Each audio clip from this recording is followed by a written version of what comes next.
श्रद्धा भाव, हमारा समर्पण सच्चा है, इसकी पहचान यही है कि सेव्य के समस्त सद्गुण स्वभावतः हमारे में उतरे आवे, हम उनका रूप बन जाए।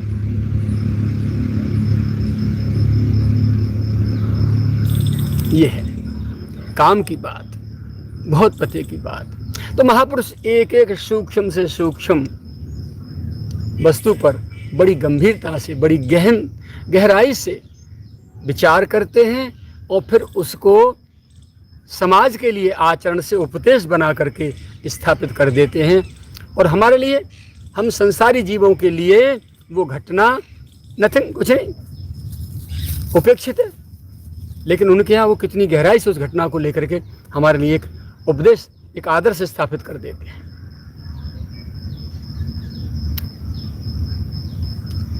मानस के उत्तरकांड में काकभूषण जी स्वयं अपने जीवन का वृत्तांत गर्भ जी को सुनाते हुए कह रहे हैं,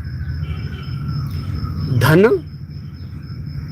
मद मत्त परम वाचाला उग्र बुद्धि और दंभ विशाला यद्यपि रहेऊ रघुपति रजधानी तदपि न कछु महिमा तब जानी और अब जाना में अवध प्रभावा निगमागम पुराण जस गावा। ये मानस की एक एक चौपाई का एक एक शब्द प्रश्न है और उससे अगले आने वाला उत्तर है, वहीं की वहीं प्रश्न उत्तर हैं। धन जब आता है तो अपने साथ कितने अवगुण लाता है, वो गोस्वामी जी की लेखनी और मानस बोल रही है काकभूषण जी की वाणी में। मद, धन मद मत्त परम वाचाला उग्र बुद्धि और दम्भ विशाला। तो धन जैसे ही आया और धन के साथ साथ मद भी लेके आया।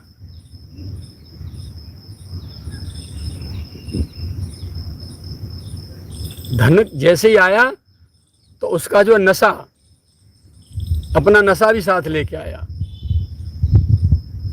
धन मद, तुरंत मद आया साथ साथ। और क्या आया दूसरा, बोले मत्त, उन्मत्तता। देखो धनी लोग हैं कितने मद में चूर होते हैं, गरीबों को देख देख करके कितना जो है अपने आप को लाट साहब बनाते हुए, कितने जो है अकड़ में और उसमें ऐठ में, और कितने जो ओवर एक्टिंग करते हुए चलते हैं। ये नशा है, उन्हें ये पता नहीं है कि देने वाला कोई और है। वो मिनट से पहले खींच लेगा, कोई मोदी भाई जैसे आ जाएंगे और झट नोटबंदी कर देंगे। पूरे भरे हुए कमरे के कमरे, अलमारियाँ, तहखाने, तालाब सरोवर नदियों में तैरते दिखाई देंगे। जो एक कौड़ी किसी को नहीं देते थे, मजदूरों की भी गले काटते थे, पूरी मजदूरी नहीं देते थे, वो उनके नोट नदी में तैरते हुए दिखाई देंगे। ये सारे एग्जाम्पल, सारे उदाहरण भगवान प्रस्तुत करते रहते हैं। हमारे द्वारा ही हमको प्रस्तुति देते देते हमको सुधारते हैं। यहीं कि यहीं हमको एग्जाम्पल, उदाहरण दे दे करके हमको सिखाते रहते हैं। ये संसार भवसागर नहीं, ये ट्रेनिंग सेंटर है, हमको यहीं से सीखना है। तो धन मद, मद आया, बोले मत्तता आ गई, उन्मत्त होके झूम झूम के चलता है। परम वाचाला कोई पैसे वाला आदमी समाज में पहुंच जाएगा, बकरी बकर बोलेगा, लीडर बन के, लीडरशिप उसको चाहिए, बोलेगा। और बेचारे बहुत बुद्धिमान बुजुर्ग और बड़े सब कुछ हैं, सम्मानी, लेकिन वो चुप बैठे बैठे देखते रहेंगे।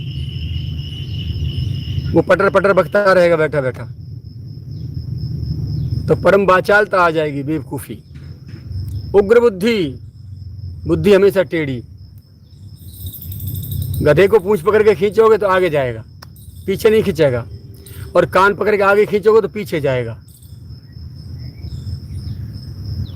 तो जो धन के मद में उन्मत्त हो जाते हैं, उनकी ये दशा होती है गधे की तरह। वो हमेशा आपसे टेढ़ा चलेंगे। उग्र बुद्धि, उर्दम्भ विशाला, अपने आप को बहुत ज्यादा शेखी मारते रहेंगे, अपने आप को जो भीतर कुछ है और बाहर कुछ दिखाते रहेंगे। किसी भी क्षेत्र में पहुंच जाए वो अपनी प्रशंसा करेंगे। खिलाड़ियों के बीच में पहुंच गए तो कहेंगे मैं अपने बचपन में ऐसा खिलाड़ी था। नेताओं के बीच में पहुंच गए तो नेताओं को बताएंगे हमने ऐसे ऐसे किया था, वैसे किया था। रेसर पहलवानों के स्पोर्ट के बीच में पहुंच जाएंगे, उनको बताएंगे हम ऐसे थे, हम ऐसे थे, हम ऐसे थे। संत वक्ताओं के बीच में पहुंच जाएंगे तो पहले टांग उठा घुटने पे धरेंगे और घुटने पे टांग धर के ऐसे बैठेंगे बड़े बड़े सिद्ध बन के, और महापुरुषों की बात सुनने को राजी नहीं होंगे, अपनी सुनाने की कोशिश करेंगे। इसे कहते हैं उग्र बुद्धि, उर्दम्भ विशाला, भीतर कुछ और बाहर कुछ। तो काकभूषण जी कह रहे हैं धन मद मत्त परम वाचाला, उग्र बुद्धि उर्दम्भ विशाला, धन के इतने अवगुण होते हैं। यद्यपि रहे रघुपति राजधानी, पात्रता न होने के कारण, धन के नशे में चूर होने के कारण, यद्यपि मैं श्री अवधाम में मेरा जन्म हुआ था, यद्यपि रहे रघुपति राजधानी, तदपि न कछु महिमा तब जानी। उस समय श्री धाम की महिमा मैं नहीं जान पाया था हे गरुड़ जी महाराज। लेकिन जो वस्तु जब तक प्रचुर मात्रा में बिना प्रयास के प्राप्त हो जाती है तो व्यक्ति उसकी कीमत नहीं जानता, और जब वो छूट जाती है, वो जब छूट जाती है तब उसकी महिमा समझ में आती है।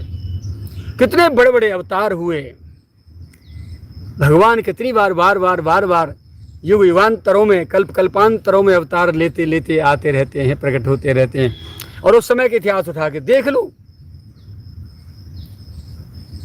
उनके साथ कितनी खाल खींची है इस संसारी लोगों ने। भगवान तो दूर रही, उनको भगवान मानना तो दूर रहा, उनको सामान्य मनुष्य मानने को राजी नहीं होते अपने सामने।